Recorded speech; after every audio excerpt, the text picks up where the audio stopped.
Good morning students. आज मैं आपको प्रोडक्ट एंड प्रोडक्शन डिसीजंस, उत्पाद और उत्पादन निर्णय किस प्रकार लिए जाते हैं उसके बारे में बताऊंगी। तो सबसे पहले उत्पाद क्या होता है। उत्पाद जैसा होता है कोई वस्तु या सेवा जिसका कोई भी व्यावसायिक संस्था निर्माण या अथवा विक्रय करती है, वो क्या कहलाता है, उत्पाद। तो उत्पाद से आशय वस्तु एवं सेवा से होता है। और उत्पाद निर्णय से मतलब होता है उत्पादन निर्णय से कि इसमें उत्पाद से आशय उत्पाद निर्णय से जो आशय होता है जो उत्पादित या निर्मित वस्तु है उसके माप, वजन कैसा होगा, मेजरमेंट के बारे में, उसके रूप, गुण, पैकिंग इत्यादि के संबंध में डिसीजन लेने से है। और उत्पादन से जो मतलब होता है उत्पादन प्रक्रिया से होता है। जब हम उत्पादन की बात करते हैं प्रोडक्शन की, तो और उत्पादन निर्णय से जो मतलब होता है कि उत्पादन, उसमें हम जो निर्णय लेते हैं वो होते हैं कि उत्पादन की मात्रा कितनी होगी, उत्पादन प्रक्रिया कौन सी अपनाई जाएगी, उत्पाद मिश्रण, अगर एक से ज़्यादा वस्तुओं का उत्पादन किया जाता है तो संयुक्त उत्पाद और उप उत्पाद आदि का कितना उत्पादन किया जाएगा, उस संबंध में निर्णय लेने से है। तो इस चैप्टर में हम जो पढ़ेंगे, हम उत्पादन संबंधी निर्णय किस प्रकार लिए जाते हैं उसका अध्ययन हम करेंगे। और उत्पादन संबंधी निर्णय लेने के लिए, जैसे कि आपने पहले भी पढ़ा होगा कॉस्ट अकाउंटिंग में, कि जो सीमांत लागत विश्लेषण जो होते हैं, वेदात्मक लागत विश्लेषण क्या होती है, अवसर लागत जो अपॉर्चुनिटी कॉस्ट, उनको तकनीक का प्रयोग करते हुए हम जो है उत्पादन संबंधी निर्णय लेते हैं। ठीक है। तो उत्पादन निर्णय लेने के लिए जो मुख्य प्रमुख रूप से जो 5 क्षेत्र जो होते हैं जहाँ पर मैनेजर्स को निर्णय लेने पड़ते हैं, संचालकों को निर्णय लेने पड़ते हैं।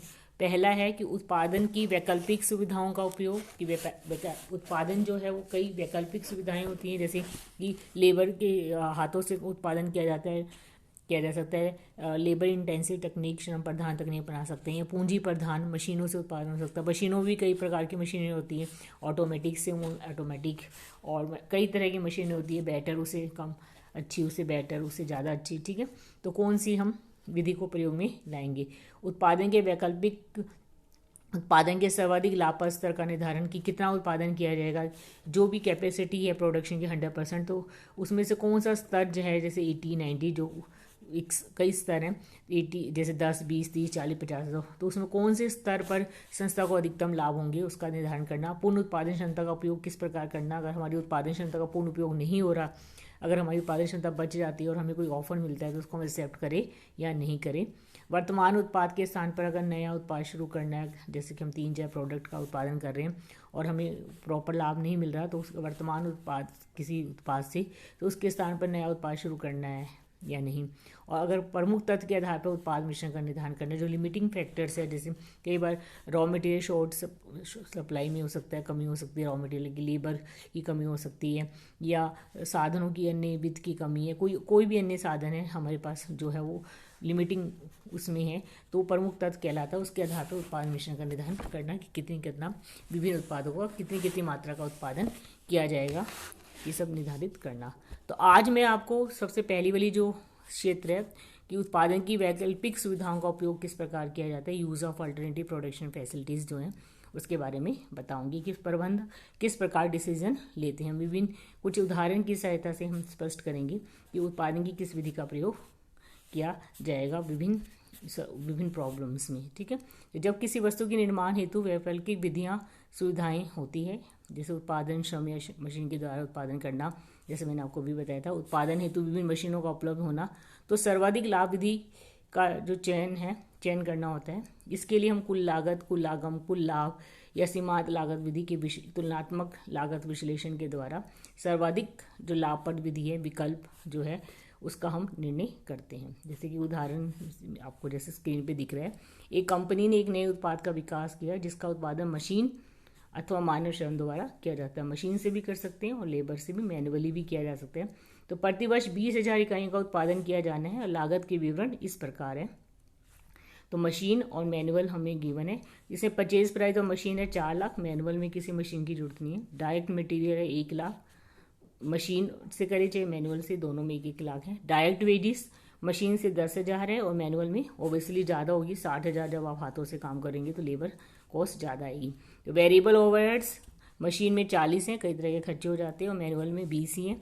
और फिक्स्ड कॉस्ट जो है मशीन में भी 30 है और मैनुअल में भी 30 है। ये तो फिक्स्ड रहती है, कुछ ऑफिस खर्चे हैं या एडमिनिस्ट्रेटिव खर्चे हैं, इसमें डेप्रिसिएशन और इंटरेस्ट इंक्लूड नहीं है। ठीक है, एक्सक्लूडिंग है ये। तो उत्पाद का जो विक्रय मूल्य 40 रुपये निश्चित किया गया। मशीन का अनुमानित जीवन काल 10 वर्ष है और जो उसकी कोई स्क्रैप वैल्यू कुछ भी नहीं है। कुछ मशीन की लागत पे 5% ब्याज लगाना है। हमें इसमें सीमांत लागत, अंशदान तथा लाभ ज्ञात करना है और कौन से उत्पादन विकल्प का चुनाव किया जाए ये हमें ज्ञात करना है। तो हमें सीमांत लागत विधि के द्वारा हम इसको निकालेंगे। सीमांत लागत विधि में हम मार्जिनल कॉस्ट को अलग कर देते हैं और फिर कंट्रीब्यूशन निकालते हैं, उसमें फिक्स कॉस्ट घटा के प्रॉफिट निकालते हैं। ठीक है, कुल लागत विधि में पहले सारी मार्जिनल कॉस्ट या वेरिएबल कॉस्ट और फिक्स कॉस्ट को जोड़ के सेल्स में घटा के प्रॉफिट निकालते हैं। और मार्जिनल कॉस्ट विधि में, सीमांत लागत विधि में केवल इतना ही अंतर है कि उसमें पहले हम सारी वेरिएबल और मार्जिनल कॉस्ट ले लेते हैं, ठीक है, और उसको सेल्स में घटा के कंट्रीब्यूशन निकालते हैं और फिर लास्ट में फिक्स कॉस्ट घटा के प्रॉफिट निकालते हैं। जैसे कि आप ये दिख रहा है स्टेटमेंट जो है showing material cost, contribution and profit. तो सबसे पहले हम सेल्स दिखाएंगे। सेल्स दोनों में 20,000 है और प्राइस, सेल्स प्राइस पीछे क्वेश्चन में कितना है 40, ठीक है। मूल्य जो है सेल्स कितनी है 20,000, मूल्य कितना है 40। तो दोनों में सेल्स कितनी होगी 20 को 40 से मल्टीप्लाई करेंगे 8 लाख 8 लाख। उसका मार्जिनल कॉस्ट दिखाएंगे। डायरेक्ट मटेरियल मशीन में भी 1,000 रुपये और मैनुअल में 1,000 रुपये हमें गिवन है। डायरेक्ट वेजेस 10,000 है मशीन में और मैनुअल में कितनी है 60,000। डायरेक्ट वेजेस 10,000 है मशीन में, उसमें 60,000 है और वेरिएबल ओवरहेड्स 40 है मशीन में, उसमें 20 है। टोटल कितना हो गया 1.5 लाख और मैनुअल कितना हो गया 180। तो इससे कंट्रीब्यूशन निकालेंगे। मशीन में 8 में से अगर हम 150 घटाते हैं 1.5 लाख तो 6,50,000 आ गया और मैनुअल में 8 में से 81 घटाते हैं तो 6,20,000 होगा। फिक्स कॉस्ट माइनस करेंगे। फिक्स कॉस्ट जो गिवन है डेप्रिसिएशन और इंटरेस्ट के अलावा जो गिवन है कॉस्ट एक्सक्लूड करके वो 30,000 है, ठीक है। उसके डेप्रिसिएशन लगाएंगे मशीन में। डेप्रिसिएशन क्वेश्चन में लिखा ही हुआ है जीवन काल मशीन का 10 वर्ष है और कोई स्क्रैप वैल्यू नहीं है।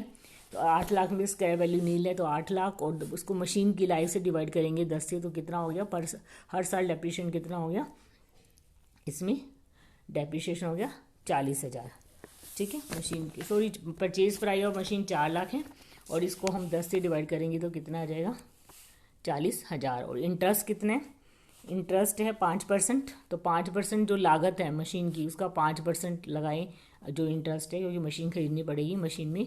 तो कितना हो गया वो इंटरेस्ट, हम जो 5% के हिसाब से कितना हो गया 4 लाख का 20,000, ठीक है। और मैनुअल में कोई डेप्रिसिएशन नहीं होगा और इंटरेस्ट नहीं होगा क्योंकि मशीन से रिलेटेड है दोनों। उसके बाद फिक्स को टोटल मशीन में 90 होगी और मैनुअल में कितनी होगी 30। तो 6,50,000 कंट्रीब्यूशन है, उसमें से फिक्स कॉस्ट घटाएंगे तो 6,50,000 में से तो कितना आ गया मशीन का 5,60,000 और मैनुअल में 6,20 में से 30 फिक्स को घटाएंगे तो 5,90 आ गया।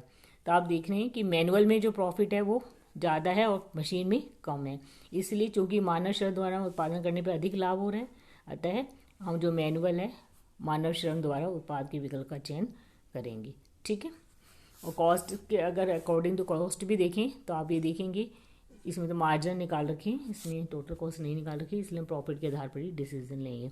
अदरवाइज हम सारी मार्जिनल कॉस्ट को और फिक्स कॉस्ट को जोड़ के अगर कुल लागत के, अगर क्वेश्चन में ये नहीं लिखा होता कि सीमांत लागत घटाओ दिखाओ या अंशदान या लाभ बताना है, तो हम पूरी लागत को जोड़ लेते हैं मशीन की और मैनुअल की।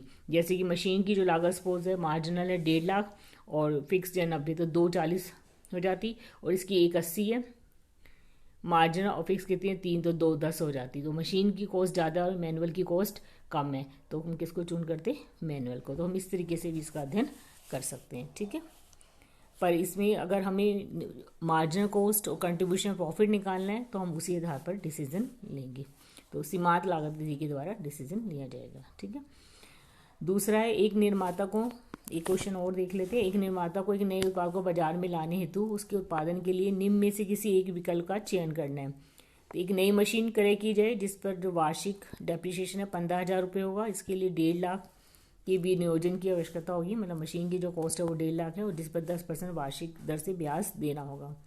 दूसरा विकल्प है कि एक विद्यमान मशीन है जिसका प्रयोग हम उत्पादन हेतु नहीं किया जा सकता, उसको रिनोवेट किया जाए, उसको सुधार किया जाए और सुधार की जो लागत है वो 24,000 होगी और सुधार के बाद वार्षिक जो डेप्रिसिएशन है 8,000 रहेगा। तीसरा अल्टरनेट जो उपलब्ध है वो है एक मशीन किराए पे ले लें, ठीक है, जिसका वार्षिक किराया दे 33,000। तो हमारे पास 3 विकल्प है, किस विकल्प का चुनाव करना है हमें ज्ञात करना है। इस उत्पाद को आगे लिखा, इस उत्पाद को निर्मित करने हेतु 1500 मशीन घंटों की आवश्यकता होगी। प्रत्येक स्थिति में परिवर्तनशील लागत इस प्रकार होगी: 30 रुपये प्रति घंटा श्रम के लिए तथा 10 रुपये प्रति घंटा परिचालन लागत हेतु। ठीक है, जो परिचालन लागतें हैं वो 10 रुपये हैं और लेबर कॉस्ट कितनी है 30 रुपये और 1500 घंटे चाहिए।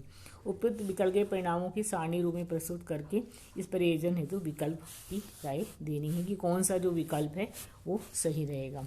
तो इसमें हम देख रहे हैं, जैसे कंपैरेटिव स्टेटमेंट बनाएंगे सोल्यूशन में, cost statement of different alternative 1 and 2। ठीक है, सबसे पहले हम एक बार ये देख लेते हैं कि इसमें एडिशनल कॉस्ट कितनी चाहिए। पहले वाले अल्टरनेट में हमें नई मशीन खरीदनी पड़ेगी तो 1.5 लाख चाहिए। दूसरे वाले में रिनोवेट करने के लिए, मशीन में सुधार करने के लिए जो हमें खर्चा चाहिए वो कितनी आएगी, लागत 24,000। और तीसरे में क्योंकि हम किराए पे ले रहे हैं तो किसी प्रकार की एडिशनल कैपिटल नहीं चाहिएगी। ठीक है ना, मतलब फिक्स कैपिटल हमें नहीं चाहिएगी। उसके बाद खर्चे देख लेते हैं। डेप्रिसिएशन जो आएगा अल्टरनेट 1 में, डेप्रिसिएशन कितना 10% लिखा हुआ है तो 1.5 लाख का 10% 15,000 हो जाएगा। अल्टरनेट बी में, दूसरे जो विकल्प में 8,000 क्वेश्चन में गिवन है डेप्रिसिएशन, और 3 में कोई डेप्रिसिएशन लगेगा। उसके बाद इंटरेस्ट जो है कितनी कैपिटल रिक्वायर्ड है उस पर निर्भर करता है, कितनी कैपिटल चाहिएगी, इसलिए हमने ऊपर एडिशनल कैपिटल रिक्वायर्ड शो की थी। ठीक है, तो अल्टरनेट 1 में हमें 1.5 लाख चाहिए और उस पर इंटरेस्ट कितना है 10% तो 15,000 हो गया। अल्टरनेट 2 में 24,000 एडिशनल कैपिटल चाहिए, 10% इंटरेस्ट कितना हो गया 2400, ये हमारा खर्चा ही है। अल्टरनेट 3rd में हमें कुछ भी नहीं चाहिए। ठीक है, उसके बाद हायर चार्जेस कि किराया कितना है, 1 और 2 में तो कोई किराया है ही नहीं, ये तो अपनी मशीन है। और 3rd में हमें किराया देना पड़ेगा 33,000। ठीक है, लेबर कॉस्ट है 30 पर आवर है, टोटल घंटे 1500 है, तो सब में कितना हो जाएगा 1500 को 30 से मल्टीप्लाई करेंगे कितना आ जाएगा 45,000, 45,000, 45,000। उसके बाद ऑपरेटिंग कॉस्ट जो गिवन है परिचालन लागतें 10 है पर आवर, तो कितनी हो जाएगी 1500 को 10 से तो 15,000, 15,000। तो इसमें हमने टोटल कॉस्ट निकाली है क्योंकि हमें सेल्स भी नहीं मालूम थी और इसमें हमने टोटल कॉस्ट के आधार पर हम डिसीजन ले रहे हैं। ठीक है, तो टोटल कॉस्ट कितनी आ गई, ए में 90 आ गई, बी में कितनी आई है, सॉरी अल्टरनेट 1 में 90, अल्टरनेट 2 में 70,400, अल्टरनेट 3rd में 93,000। तो सबसे कम जो लागत है वो किस में आएगी, विकल्प 2 में, अल्टरनेटिव 2 में। तो हमें विकल्प 2 का चुनाव करना चाहिए, मतलब जो हमारी पुरानी मशीन है जो उसमें सुधार करके हम उस मशीन को जो नया उत्पाद जो हमें प्रोड्यूस करना है उसको प्रयोग में ला सकते हैं। ठीक है, एक एग्जाम्पल और देख लीजिए इसमें। अभिषेक लिमिटेड को मशीन, 3rd एग्जाम्पल, मशीन ए और बी में से किसी एक का चयन करना है। दोनों मशीनें एक ही प्रकार का उत्पादन करती है परंतु मशीन से कुछ बेहतर है। दोनों मशीन से संबंधित विवरण जो गिवन है, मशीन ए में सेलिंग प्राइस 120, वेरिएबल 80 है और फिक्स कॉस्ट 5 लाख है। मशीन बी से सेलिंग प्राइस 140 आएगा, वेरिएबल कॉस्ट कितनी आएगी 90 और फिक्स कॉस्ट 8 लाख। तो उत्पाद का हमें वह स्तर बताना है जिस पर दोनों मशीन लाभ समान दे। ठीक है, जिससे नीचे के स्तर पर मशीन आ तथा ऊंचे के स्तर पर मशीन बा लाभदायक हो। इसका मतलब है हमें एक पॉइंट ऑफ इनडिफरेंस निकालना है, मतलब लाभ दोनों पे समान होंगे तो इसका मतलब है उस स्थिति में हम चाहे मशीन ए ले चाहे बी ले, तो उसको बोलते हैं पॉइंट ऑफ इनडिफरेंस। ठीक है, पॉइंट ऑफ इनडिफरेंस इसे हम बोलते हैं, वो हम ज्ञात करेंगे कि जहाँ पर दो उदासीन पॉइंट जो हो जाते हैं एक तरीके से, कि जहाँ पर आप कोई भी मशीन ले सकते हैं उदासीन, तो इसको पॉइंट ऑफ इनडिफरेंस बोलते हैं। तो पॉइंट ऑफ इनडिफरेंस का जो फॉर्मूला है, जिस प्रकार हम ब्रेक इवन फॉर्मूला है, जैसा आपको पता है ब्रेक इवन पॉइंट निकालना पड़ता है हमें। ठीक है, ब्रेक इवन पॉइंट की तरह fix cost divide by contribution. तो जब हम पॉइंट ऑफ इनडिफरेंस निकालते हैं दो मशीन के बीच में, तो फॉर्मूला हो जाता है difference in fix cost divide by difference in contribution per unit. ठीक है, तो फॉर्मूला क्या है, उत्पादन विक्रय का वह स्तर जिसमें दोनों मशीनें लाभ समान हो वो क्या कहलाएगा, पॉइंट ऑफ इनडिफरेंस। जिसका फॉर्मूला है differences in fix cost divide by differences in contribution per unit. तो डिफरेंसेस इन फिक्स कॉस्ट दोनों मशीन का आप देख लीजिए, मशीन बी का 8 लाख है और उसका 5 लाख है, तो डिफरेंस कितना हो गया दोनों की फिक्स कॉस्ट में 3 लाख का। ठीक है, उसके बाद कंट्रीब्यूशन निकालेंगे। कंट्रीब्यूशन के लिए सबसे पहले मशीन डिफरेंस निकालने के पहले ए का कंट्रीब्यूशन और बी का निकाल। ए मशीन का कंट्रीब्यूशन कितना रहेगा, सेलिंग प्राइस में से वेरिएबल कॉस्ट घटा देंगे या मार्जिन कॉस्ट घटा देते तो कंट्रीब्यूशन आता है। ए का कितना आ जाएगा, सेलिंग प्राइस 120, वेरिएबल 80 तो कितना आ गया 40, और बी की सेलिंग प्राइस 140 है और वेरिएबल 90 है तो 50। तो ए का कंट्रीब्यूशन 40, बी का 50, तो दोनों में डिफरेंस कितना हो गया 10 रुपये का।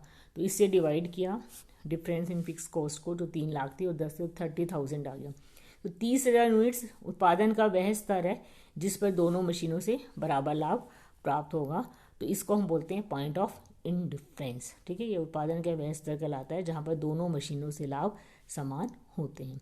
अब इसको हम एक स्टेटमेंट के द्वारा शो भी करके दिखाएंगे, वेरीफाई करके कि इसमें एक क्वेश्चन में, क्योंकि जिस दोनों मशीन का वैसे जिस पर नीचे के अगर हम 30,000 से कम का उत्पादन करते हैं तो मशीन ए, और मशीन और 30 से ज़्यादा का करते हैं तो मशीन बी लाभदायक होगी। तो उसको एक स्टेटमेंट के द्वारा हम दर्शाएंगे। तो इसमें हम 30,000 से कम हम कुछ भी ले सकते हैं अपनी मर्जी से, 25 भी ले सकते हैं, 20 भी ले सकते हैं। तो जल्दी हम 5 का डिफरेंस लेते हुए करेंगे 25, और 30 से ज़्यादा लेंगे 35। तो हम करके दिखाएंगे कि किस प्रकार 30 पर दोनों मशीनों से बराबर लाभ प्राप्त होंगे, और 30 से कम पर ए से ज़्यादा होगा, और 30 से कम ज़्यादा पर बी से ज़्यादा होगा। तो स्टेटमेंट आप देख सकते हैं, output of 20,000 units, output of 30,000 unit और आउटपुट ऑफ 35,000 यूनिट। 3 तरह की आउटपुट देंगे, 25, 30 और 35। 30 तो पॉइंट ऑफ इंडिफरेंस का आया ही है, और उससे कम और ज़्यादा। ठीक है, तो 25,000 पे अगर हम देखें तो टोटल कंट्रीब्यूशन इसमें कॉलम बना देंगे मशीन ए और बी के लिए। तो मशीन ए का कंट्रीब्यूशन जैसे ऊपर निकाला ही हमने 40 है, तो कितना हो गया 10 लाख। और मशीन बी का कंट्रीब्यूशन पर यूनिट 50 है, तो 25 को अगर हम 50 से मल्टीप्लाई करेंगे तो 12,50,000 आ गया।